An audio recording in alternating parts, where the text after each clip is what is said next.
Hello, and welcome to The Mind of a Therapist, a podcast where we interview psychotherapists and helping professionals what they are passionate about in order to provide you with messages of encouragement and hope. The Mind of a Therapist is sponsored by Psychological Counseling Services, PCS, Healing Hearts and Transforming Lives. Please look into our intensive program at pcsintensive.com. I am Dr. Marcus Earle, the Clinical Director of PCS. Each episode will be hosted by me or another PCS therapist. Please enjoy the following discussion.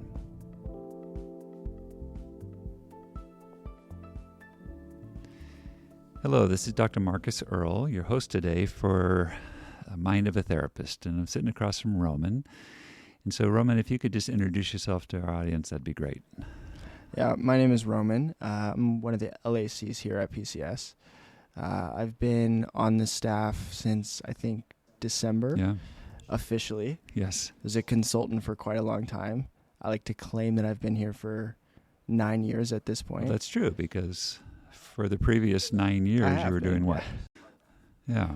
Heart math. Which is a great tool for clients, and I'll probably have you describe that a little bit later. I love it. So how about if you tell us what drew you into this field? Like, why therapy? Well, initially, it wasn't therapy.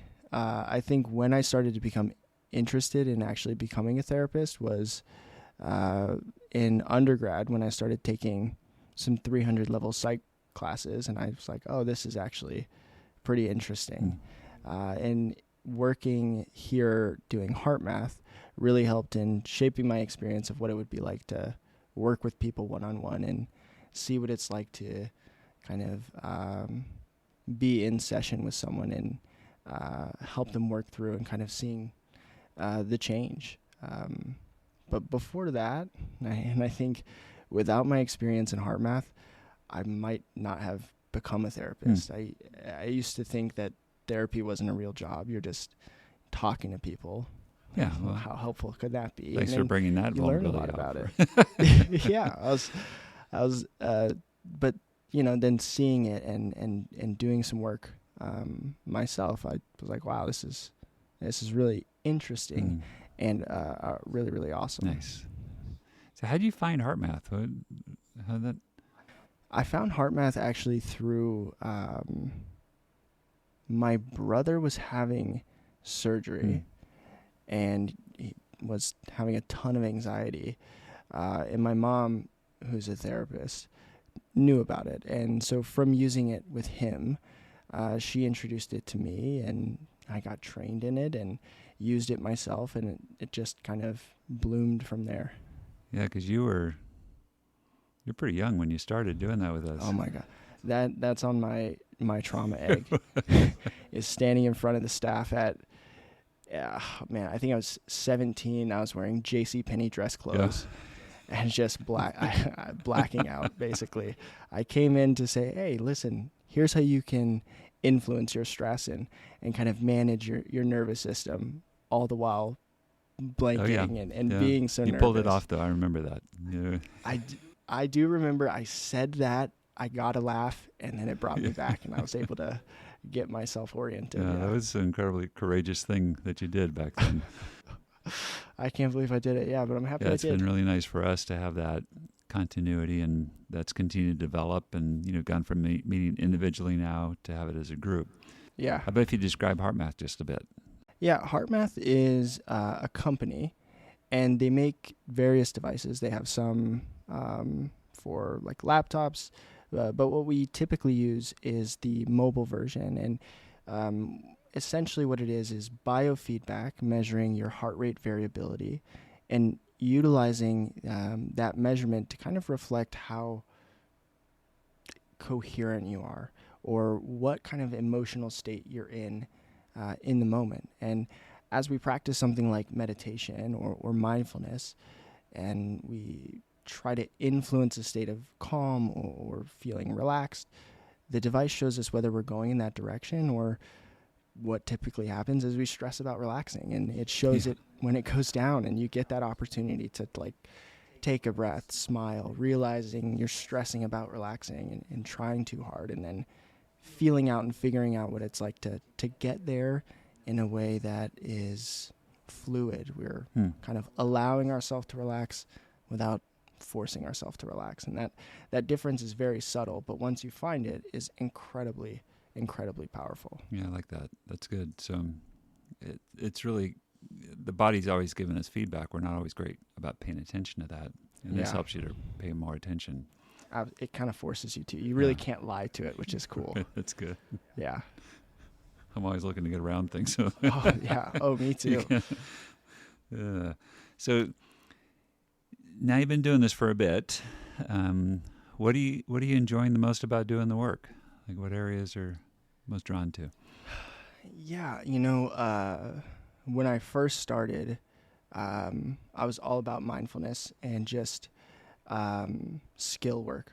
I love the conversation and the kind of sessions that I have when doing just heart math. I just find it so interesting to help a client navigate like the puzzle of that experience. But since joining here, the work is a much broader scope. I think what I really enjoy about the work is seeing how stories that are so different tend to become so similar at the core. And really working through on a very individual and personal level that work with a client is not only like fulfilling, but it's also really interesting. And so I just really enjoy the process. I'm imagining that the curious mind you have is functioning high functioning during this process, isn't it? Yeah, this ticks off a lot of boxes for me. Yeah, that's awesome. So there's the teaching, training part, the mindfulness component. How else would you describe the work you're doing right now? You mean like outside of like heart math, like yes, with our ITP program? Yes. Yeah, the ITP program. Well, how would I describe it? I guess. I think it is very. It's a very humbling experience. When I first started to do my internship, I actually didn't do it here. Yeah. I felt like, oh man, I've worked at PCS for a little bit, I kind of know what I'm doing. And then after my internship, starting to work here, I quickly realized, even more than I previously thought I don't know even close to as much as I would have hoped. And being around the team at PCS has been just so wonderful, not only in finding like community, but also feeling very safe to learn. So I think a good way to kind of view my work here is just a learning process. Talking with the team, getting feedback on their different perspectives, and then also noticing, okay, I made some mistakes there, and there's something to learn. So yeah, I think that's wonderful. 'Cause I think that's the beautiful thing about, anything that we would do in life, but certainly doing this work, it's a constant process of learning. Yeah, and you can't really do it right because it is so nuanced. The art of the therapy, like that part, that's what I really, really enjoy. Well, you just said you did something wrong. So, you can make mistakes. I guess there's not just one right way to go about it. Yeah, you're right. See, that's what we do, isn't it? It's just right or wrong versus, really it's process. Yeah. And we're all in a process of learning and hopefully improving as we go. Yeah, that is the hope. We definitely have dips in the process. For sure. Professionally, where do you think you're headed? Like, what are you hoping for yourself over time? Yeah, there's definitely a lot of trainings that I'd like to get. I want to be an EMDR therapist. I want to take some extended education on like IFS and EFT. But my 10-year plan has always, I guess, since undergrad, has been to work in private practice for a bit, and then at some point go back and get a PhD and maybe do split time between being a professor and a clinician. I was fortunate enough to be a pretty involved TA during some of my undergrad years. Yeah. And teaching, I just really, really enjoy. And I think that just grew from my experience with HeartMath, because a lot of it is teaching and psychoeducation. And I just find it really fulfilling and rewarding. That's great. I think that'd be a great fit for you. I had a teaching assistantship as well through my graduate school, and it was human sexuality. So it's at that point just stretched the heck out of me. Yeah. And I really enjoyed it. Yeah. It was a wonderful opportunity just to get in and just to talk and share and field questions. So I think you'd be exceptional at that. Thank you. I appreciate it. I'm a little bummed, that you're going to take a break and go back to school. Keep that a secret, I guess, a little bit longer. Well, no, that's okay. It comes when it comes, and always encourage, when people want to go on for school to do it, other than the expense of it. Yeah. So who knows? Yeah. But I do love teaching. So whether that comes in the form of classes at university, workshops, speaking at conferences. I mean, there's a lot of ways that I can exercise that part of me. But talking about something I'm passionate about and inspiring others to get curious about things or be interested in the things I'm interested in just is a big piece of me that I know I'm going to need to fulfill in the future. Yeah, for sure. And that's a good thing. Well, what else would you like to share that maybe we didn't get to? Because I think you've covered kind of like, what it is to be here. I zipped through the list too fast. Not too fast. Yeah, I'm not sure. So I'm going to add this piece, and you can decide if you want to jump from here. Sure.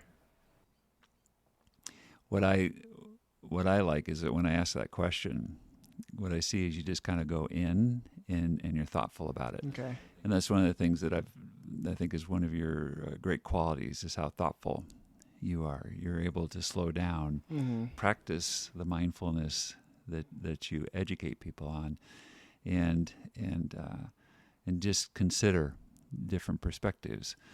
The other thing is, I think there's a sincerity and truthfulness about you that is shows up with clients that I know they find refreshing and helpful as well. So just wanted to get those things out on the table.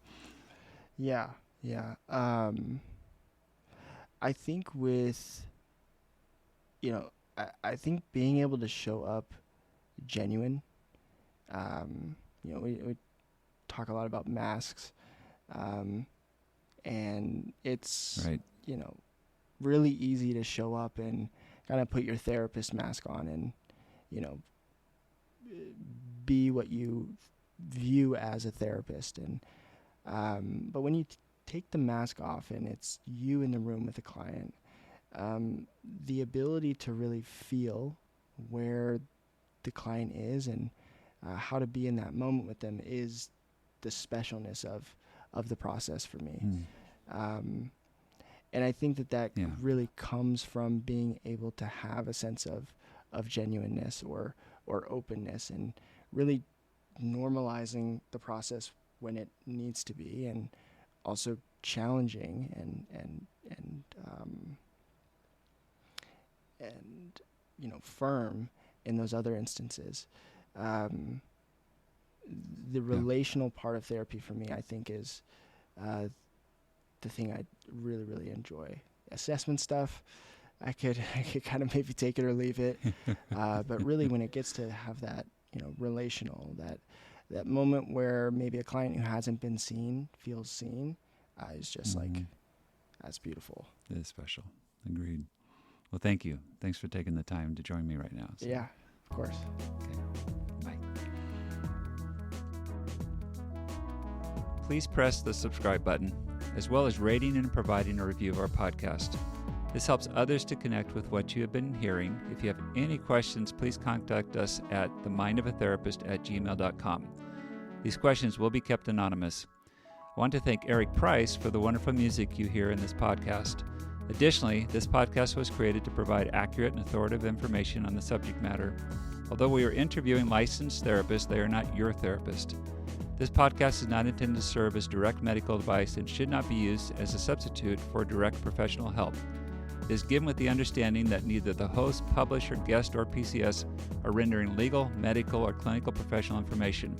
If you need a professional, we encourage you to find one. Visit Psychology Today to find a licensed clinician near you.